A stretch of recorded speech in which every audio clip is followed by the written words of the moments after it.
Au regard de la crise que traverse le football camerounais, le président de la Fédération camerounaise de football, Samuel Eto'o, avait convoqué une réunion d'urgence ce jeudi. Le cas du sélectionneur mangé des Lions indomptables était au centre des débats. Finalement, Son a pu sauver sa tête, mais sous condition.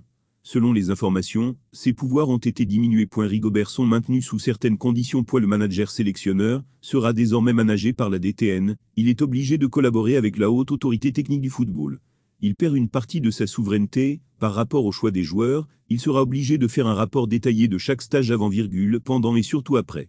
C'est-à-dire que son adjoint Sébastien Migné sera obligé de justifier ses choix face à la direction technique nationale. Apprend-on. Nous allons mettre en place une plateforme de collaboration entre les sélectionneurs, la DTN, pour toutes les questions relatives à la technique, la planification, la préparation des listes, avec la coordination de l'équipe nationale, a souligné pour sa partie Engelbert Mbarga, DTN, adjoint. Fermé les parenthèses urgents. Un communiqué scelle le sort de Rigobert Son à la tête des Lions indomptables. Un communiqué des plus anodins est parvenu à la rédaction de Cameroun Web, et le contenu ressemble à une parodie de première.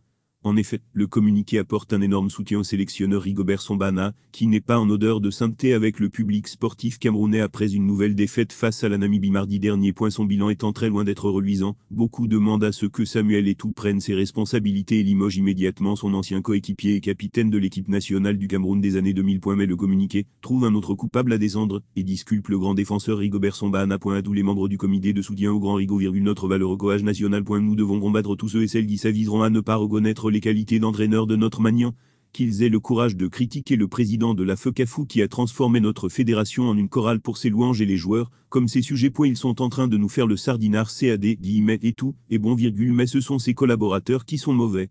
Nous devons dire non à cette fuite de responsabilité. Le grand Rigo est bon, c'est l'influence du président de la FECAFOOT dans le vestiaire, et sur les joueurs qui est mauvais. Notre leader charismatique Rigo a de ce fait, des difficultés à implémenter sa vision à des joueurs qui ne doivent les comptes qu'au président de la FECAFOOT.